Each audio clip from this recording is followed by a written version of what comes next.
LiSTNR production. A warning. This episode contains descriptions of violent crime. Please listen with care. Bikies live in a world where loyalty is fierce and silence is golden. So, when a member of the Gypsy Jokers was killed in outback Western Australia, a deadly game of cat and mouse began. The Gypsy Jokers were convinced the culprit was Don Hancock, a former police chief with a colourful past. And, as the investigation heated up, the stakes became deadly. In this episode, Hadyn Green takes us inside the forensic investigation that followed.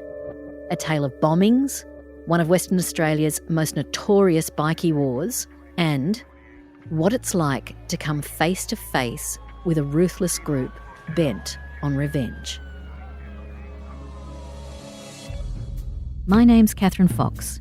I'm a former GP, crime author and screenwriter. I'm enthralled by forensics and have spent thousands of hours researching for books and screenplays. So I thought, why not turn my research into a podcast? Every week, you'll be joining me in discovering how forensic science is helping solve high-profile crimes in Australia and around the world. I became a police officer, joined as a cadet all those years and black hairs ago. At one point, I found myself in charge of the police prosecuting division. And a lady who subsequently became a very good friend of mine, Judith Fordham, she's a barrister or was a barrister, recently retired. We know Judith. She's been on Judith. our I podcast. thought that I'd seen her name associated with you. Yes. Judith and I crossed swords a number of times in court, but we became good friends out of that. She rang me one day and said, I'm doing this course at UWA, that's the University of Western Australia, that I think that you'd like. And I said, oh, Judith, no. I said, I've been studying and working hard and blah, blah, blah. But Judith being Judith, if you know what she's like, it was, no, you come along. And so I did, and that was it. And I fell in love with forensics.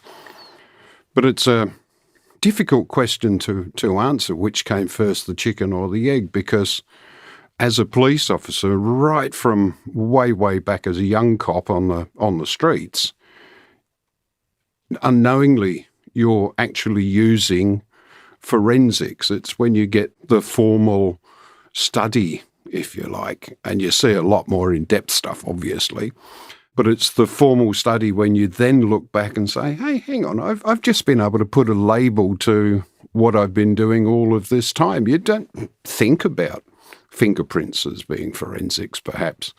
Certainly not in my time, I suppose, back in the early 70s when I started. There is a case that I really wanted to talk about. It's an odd case in so many ways, and it involved a biker gang and a former very prominent police officer. And I'm not familiar with this biker gang at all. So if you can tell us anything about the Gypsy Jokers. The Gypsy Jokers, they are what's known as a 1%er motorcycle club. They see themselves as not having to comply with the normal laws of the country, the normal morals and all. And I'm not saying that they're totally bad. I mean, some of these people, they hold down, quite reasonable jobs. They're kind to their family, their wives, partners, children, this sort of thing. But as far as the norms of society, I suppose, they don't see that they're constrained by those.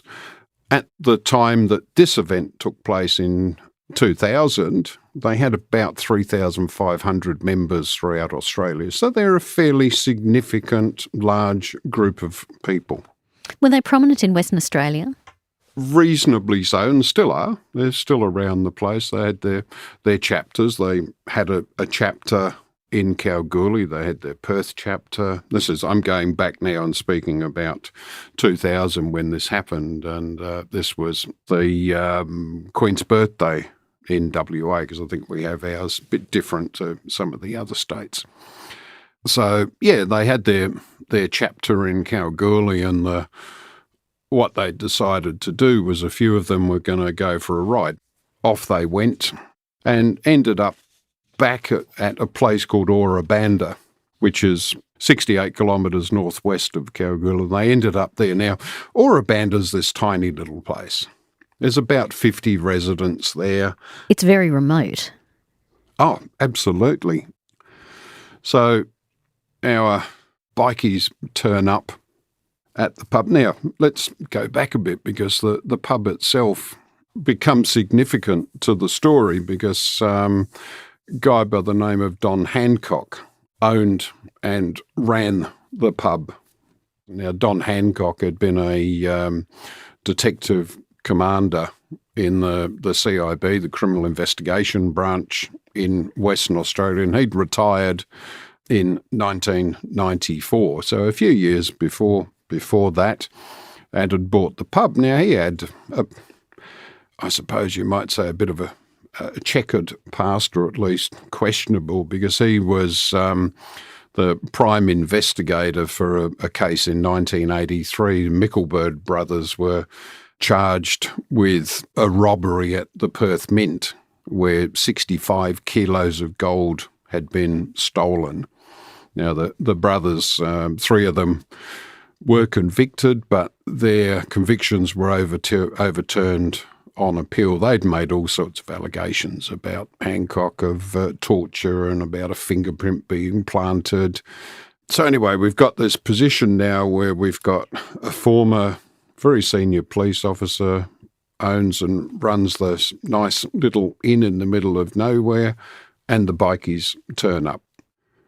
So the Jokers went to the inn at about 4 p.m. How many were there in the group? 4. 4 bikies, that was... 4 bikies, yeah. Okay, so it wasn't a big mass invasion. Yep.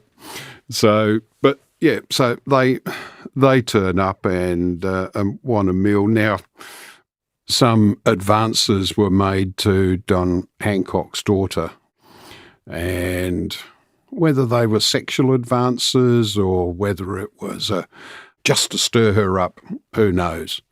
But she didn't like that, and Don Hancock didn't like that, so he told them to quieten down.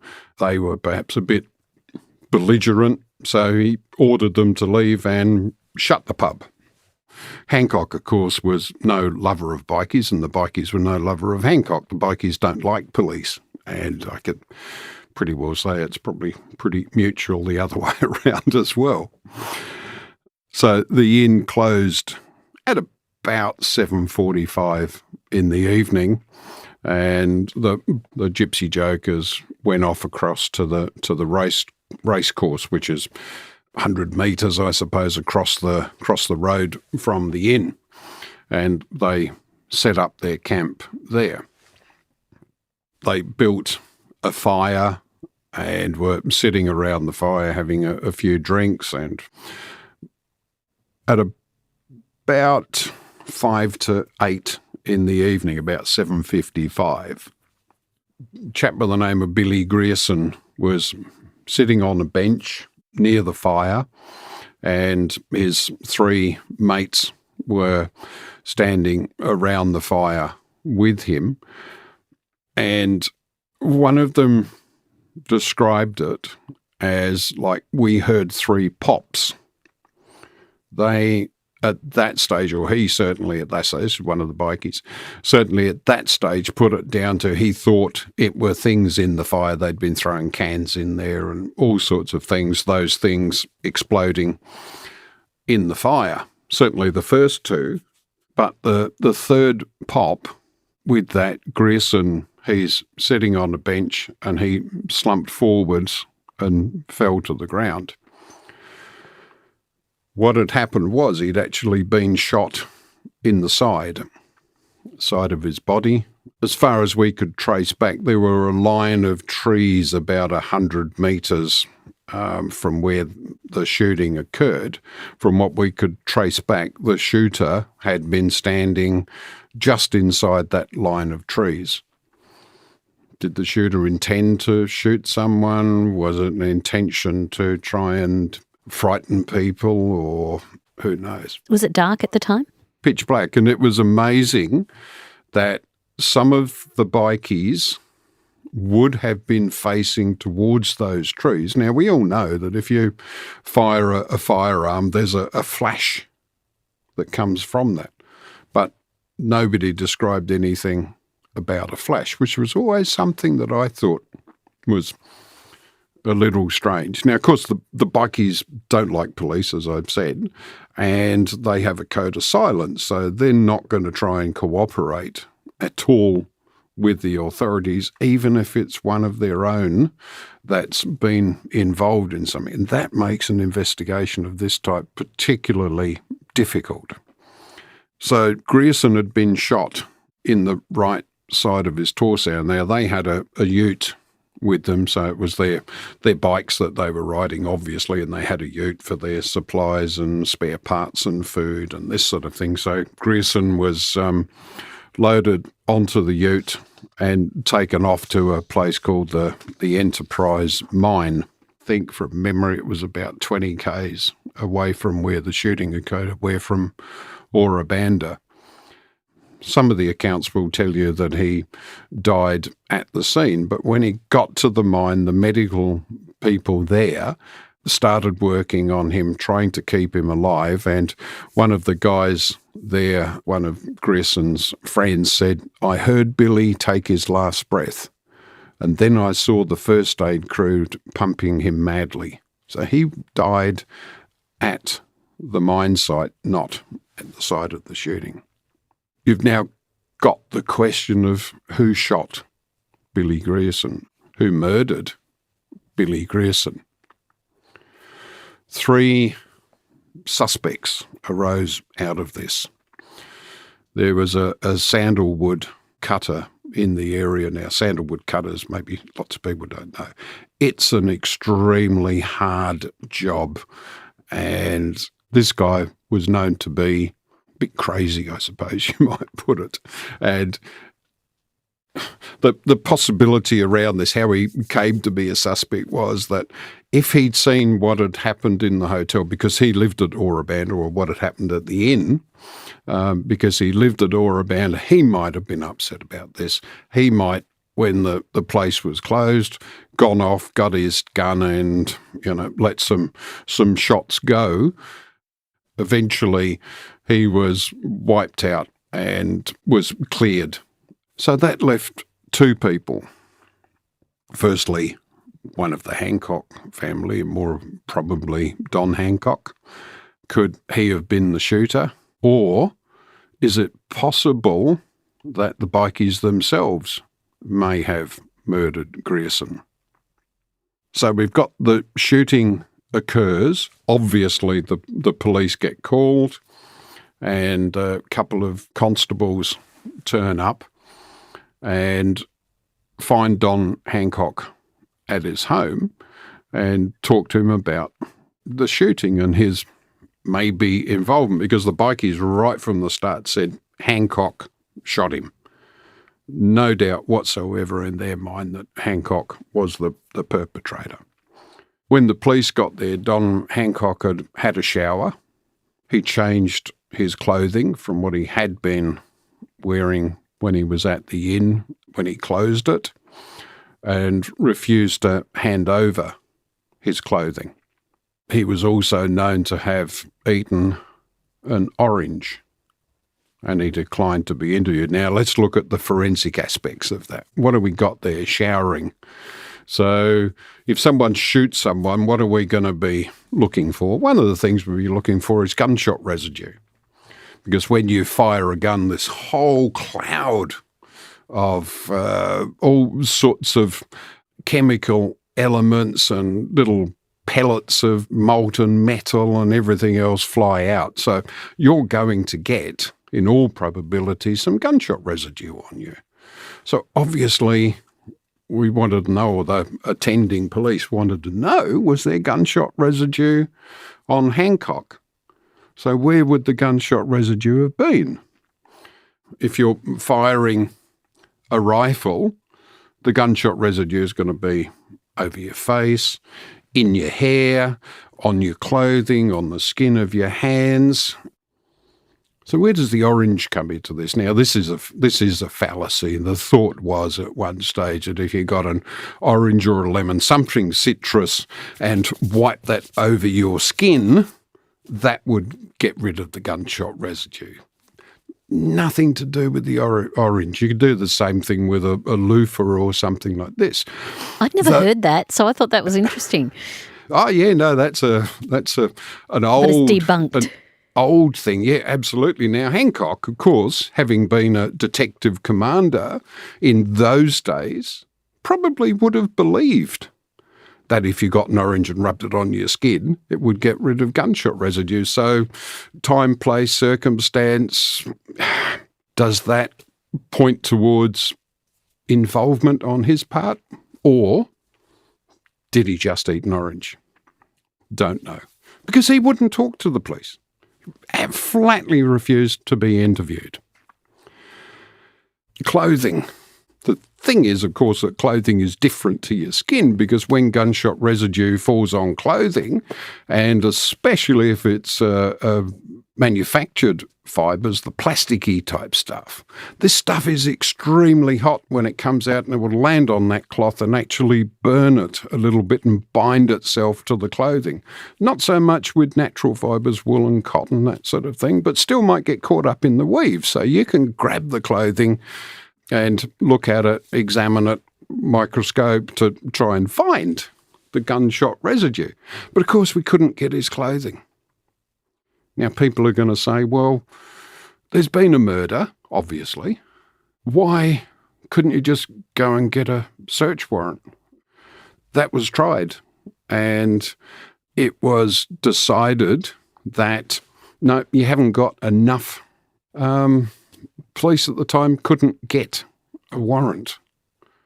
So we've got Hancock, and he's done some suspicious things and won't speak to us. And his family would only speak to us in the very early part of the inquiry, and after that just shut up, just wouldn't talk to us. Now they're under no obligation, like anybody else, to talk to police. So then, all right, the other theory, hypothesis, to give it a fancy name, I suppose, the bikies themselves. The bikies, as I said, have a code of silence. You don't talk to the authorities, and that's an absolute.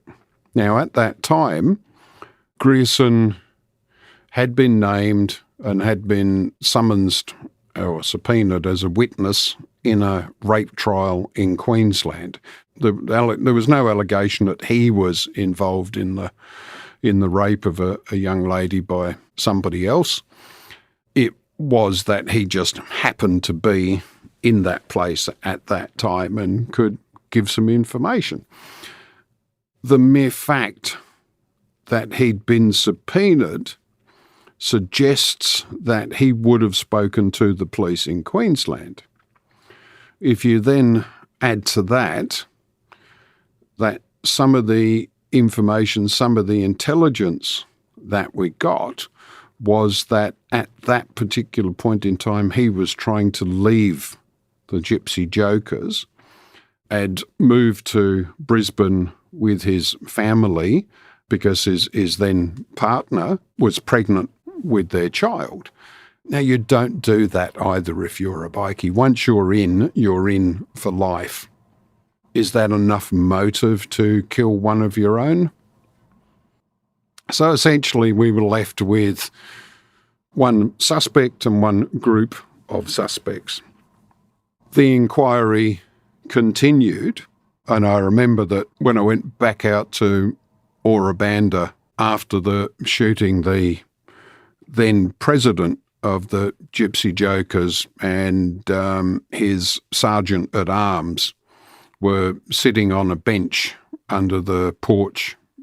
So myself and one of my inspectors wandered over and spoke to them, and we were told that in no uncertain terms, their view was that Hancock was the shooter.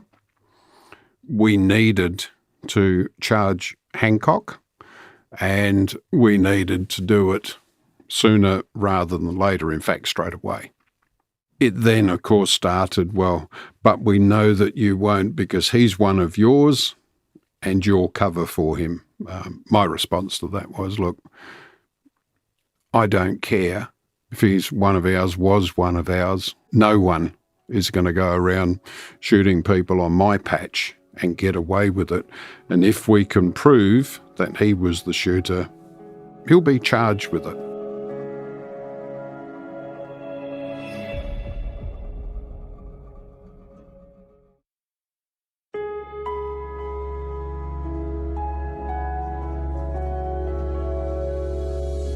So establishing the weapon that was used, the type of weapon, the calibre of the bullets, all of those sort of things, did you have any information on that?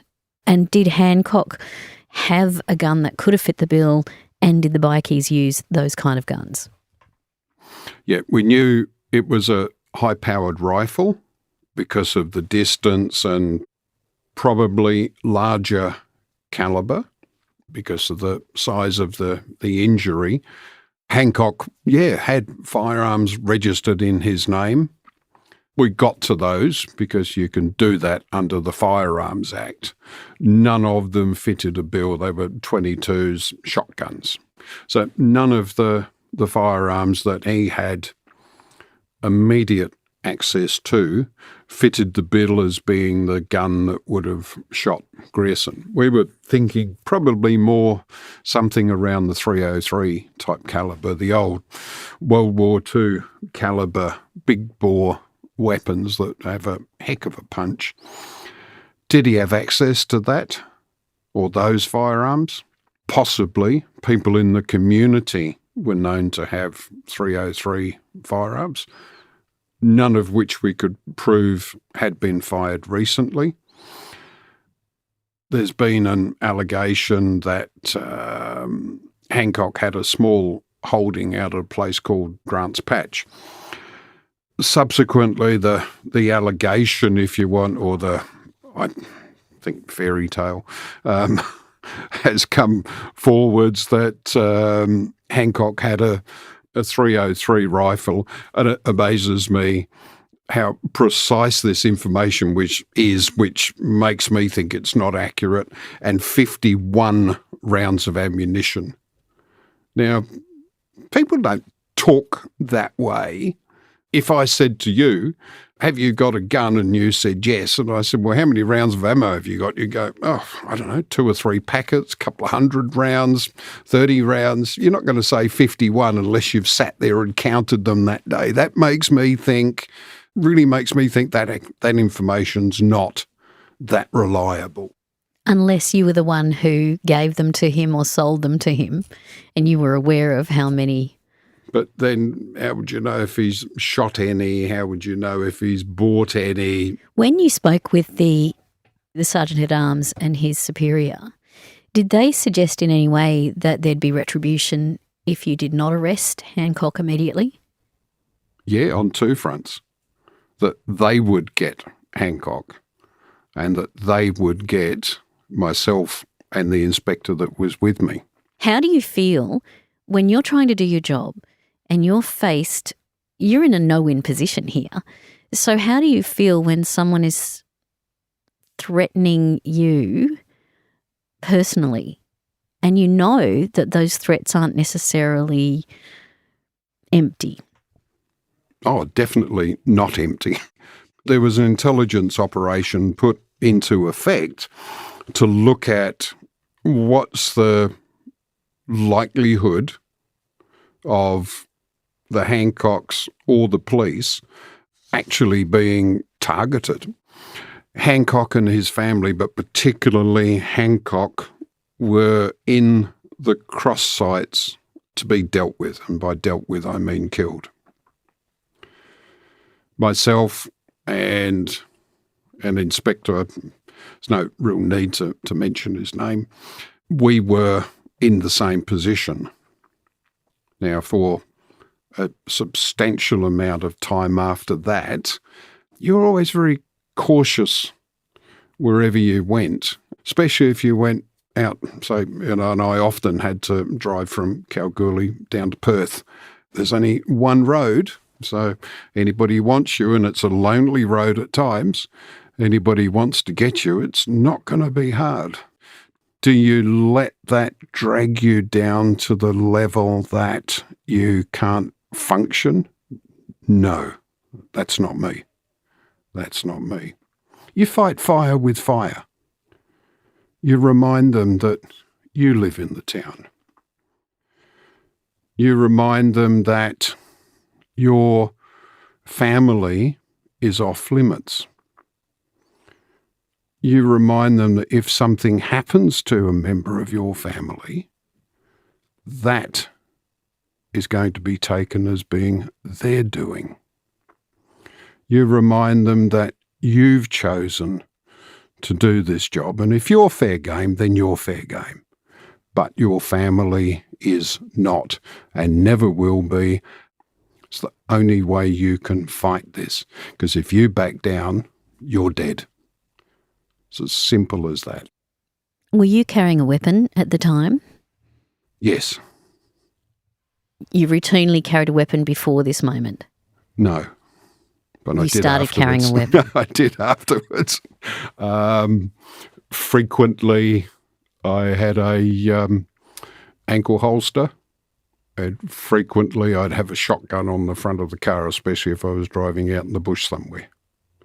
Fortunately, never had to use it. But there was an instance I do remember when I was at my home and cutting the lawn, of all things, and two guys on motorbikes, obviously looked like bikies, came up the street, rode past my house, went to the end of the street, turned around and came back, went to the other end of the street, turned around, came past my house again, turned around and came back, and I stepped out on the road and stopped them.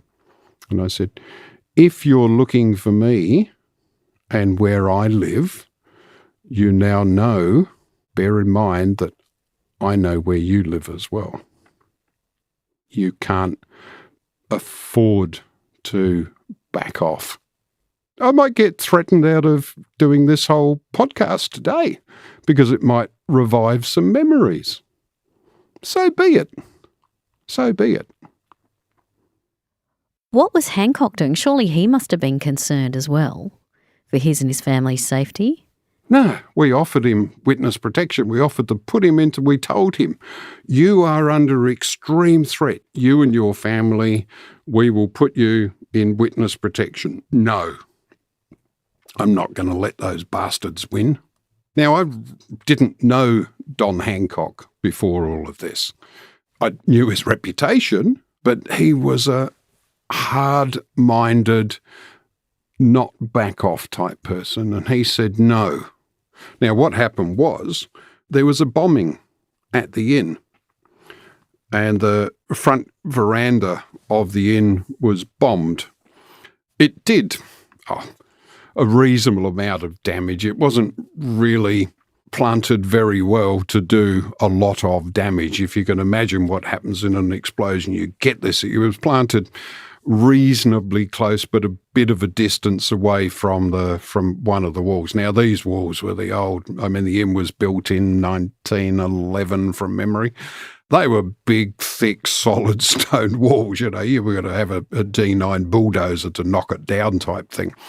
So when this explosion went off, of course, what happens is you get this massive rush of energy from the explosion that one way will hit the wall, and of course it'll keep going out in the other direction away from the explosive site. Now, it hit the wall and bounced off of that and really didn't do a lot of damage. A little bit of cracking, bit of sort of powder burning type stuff to the wall. Now, after that, again spoke to Hancock and said, you can see now that these people are serious. And he said, I'll put my family into protection, but I'm not going. Now, the rules, I'm not sure what the rules are nowadays, but the rules back then were, if someone goes into witness protection, it's all of the family. So it never happened.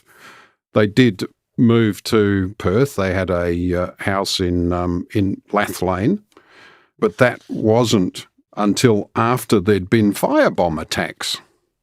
And that occurred on the 1st of November, so 2 months after the shooting. There was an attempt made to firebomb Hancock's house. That was unsuccessful. They tried to use Molotov cocktail, not realising that Molotov cocktail on a plastic bottle doesn't work. Just to explain what a Molotov cocktail is. Sorry, it's simply a bottle with an explosive substance in it, petrol or turpentine, or with a fashioned wick. Could be a lump of metal, a lump rag. of material sort of thing, yeah. And you light that up and you throw it. And, of course, you've got the burning rag and the glass bottle shatters and the whole thing goes up. Doesn't work so well when you're using a plastic bottle. But on the 5th of November, they did it a bit better.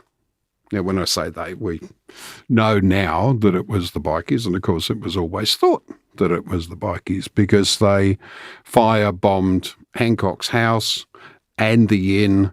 So the Hancocks decided that they were going to up and go and left in 2001.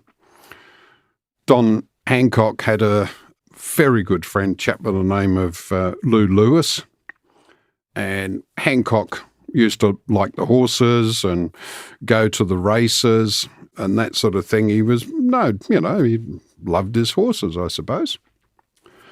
So on the 1st of September in 2001, he and Lou Lewis went to the races in Lou Lewis's car.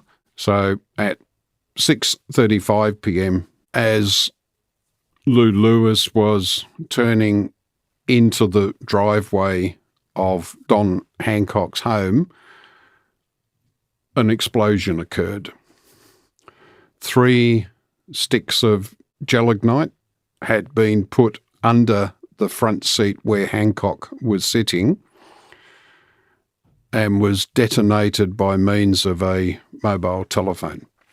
The forensic side of proving that was a guy by the name of Jack Benny, who was a sergeant at the time. I've never seen such a dedicated forensic investigator when it comes to explosives as Jack Benny. Jack looked at this because on the road surface it had been deformed. So again, thinking about what a bomb does when it goes off, it's under Hancock's seat. So the seat is going to be projected upwards, and it was because Hancock's body was shattered into pieces, which landed quite some distance away. Part of it will go out, so the door would go off, the roof's gone. Lou Lewis took some of a significant part of the explosion and died instantly in the car, although was never dislodged from it. Part of the explosion went downwards. Now, it's gone through the flooring and left a mark on the bitumen surface of the road. When Jack Benny looked at this, he could see a pattern. The pattern was the image of 3 sticks of, or looked like 3 sticks of dynamite or 3 sticks of explosive. Now, you want to know exactly what that explosive is, because that's going to lead the investigators or give them an avenue for inquiry as to where they start to look around for this type of stuff. Where did it come from? So a whole series of experiments were undertaken by Jack Benny at an old disused quarry where cars were sourced and blown up, and then the ground underneath was looked at to try and find out what it was. And eventually it came down to 3 sticks of gelignite. Then you start to look, all right, how was the explosion initiated? Because you need to know that. It just, explosives don't explode by themselves. In all of the rubble, and this took 6 weeks of intense investigation, in all of the rubble from the explosion, fragments of a mobile telephone were found. That was the way that the explosion was actually put into place. So the mobile phone was with the dynamite? Yeah, the mobile phone that was with the dynamite was set up in such a way that when the number of that mobile phone was rang from another mobile phone, it would act as the ignition source. So you then want to know what type of mobile phone this is. And forensically, you can show that. You start to look at circuit boards and the little component. Now, we're talking often bits and pieces, only a few millimetres in size. So it's not like trying to put together a jigsaw puzzle where you've got all of the puzzle because you don't even know if you've got all of the pieces or not. But Jack and his compatriots managed to work out that the phone was a Nokia, and actually put it back to a model.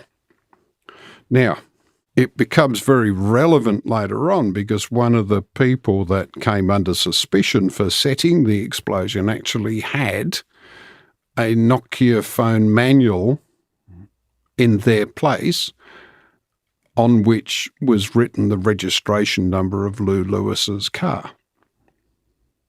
How did they get that registration number?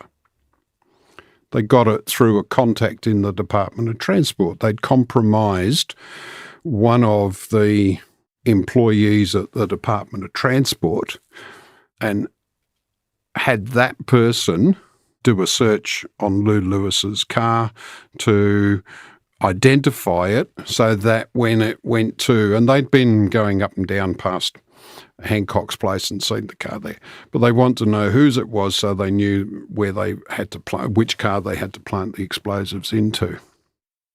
So as I said, 6:35 p.m. there's this massive explosion. According to a guy by the name of Reed, who was one of the people that set the explosion, the person that actually made the telephone call to set off the explosion, a guy by the name of Slater, as he did it, he said, "Rest in peace, Billy." Now, Reed's an interesting character because he actually gave evidence. He was a bikie, Gypsy Joker himself. He actually gave evidence against the other Gypsy Jokers. Absolute no-no. He was described as a dead man walking. So subsequent to that, $500,000 reward was put out there for information to capture and convict the killers of Don Hancock and Lou Lewis. It was described by the then Deputy Police Commissioner as being an act of urban terrorism. When you heard about the killing of Hancock and Lou Lewis, did that regenerate the fear in you? How had you been acting in the interim, knowing that you'd been threatened as well as them? Very much like Hancock was. I just got on with living. There was a little bit of a mixed feeling, mixed thoughts in my mind. I thought, does this mean that they're coming for me next? Or does this mean they've taken their revenge and I'm off the hook? I still don't know They're to this day. extremes. Yeah, absolutely. One end from the other. What other alternatives are there? They're either still going to come and get me because now they're emboldened, because not only have they blown up Hancock, but they've also murdered a perfectly innocent person that just happened to be a mate of his. But you no longer drive around with weaponry. No, I don't have access to firearms anymore. I don't have access to police protection or police intelligence reports telling me that, your name's just been flagged. I mean, sadly, one of my sons has the same middle name as me, and every time he got in trouble or his name was put into the police computer, it threw up a red flag and I'd get a telephone call. So my poor son couldn't even get a speeding ticket without me knowing about it. So there's no way in the world he could hide anything from me, sort of thing. But am I still under threat? I don't know. Is it going to affect the way I live? No. Did Hancock's family come out and say anything after the killings? No. His wife said, look, I don't think he did it. Because it came to a coronial inquest at which they gave evidence. Yeah, after 14 sitting days of the inquest, the coroner said there's a significant body of evidence which suggests Mr. Hancock may have been the shooter.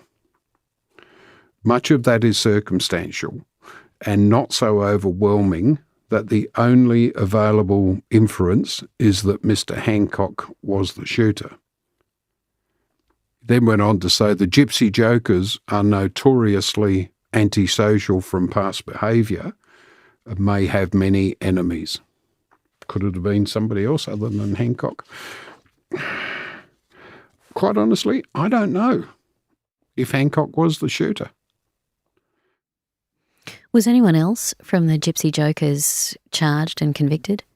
Yeah, the guy Reed, he admitted to his part in the bombing. He was there when the bomb was planted. He was there when the bomb was detonated. And he said that Slater was the person that detonated the bomb. And the bomb was planted at the Belmont racecourse while Lewis and Hancock were off at the races. Now, he got a reduced sentence for that because this guy, by his own admission, has been convicted of murder. He got a 15 years imprisonment, as I say, because he cooperated with the police. He was termed to be a dead man walking.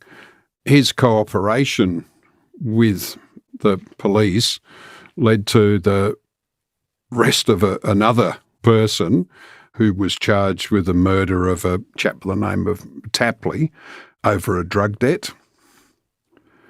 It led to the WA president of Gypsy Jokers, Kirby, being charged over a multi-million-dollar drug haul. It led to the charging of Slim Slater, being charged with the setting the explosive. Now, he was said to have been the mastermind behind all of this, the one that primed and detonated the bomb. He's the guy who had the Nokia phone manual in his place with Lou Lewis's registration number of it. After an 8-week trial, he was acquitted by a jury, so he was found to be not guilty. Is he still alive today? As far as I know, he is. And there were other people, 3 people charged with the firing, bombing at Ora Banda. Slater, the one that was acquitted of the murder, got found guilty and served 3 years imprisonment for that, or sentenced to 3 years imprisonment. So a case in which forensics just, and as it tends to do, forensics just keeps popping up in investigations. To my mind, there's not many crimes in today's world that forensics won't have a place in solving. Hadyn, thank you so much for sharing your experiences with us today. And even though there's no absolute conclusion as to who killed the first Gypsy Joker, I think it's been a fascinating crime discussion and the involvement of forensics in coming to some conclusions, if not all. So thank you very much for your time today. Thank you. Thank you for having me, listening to me.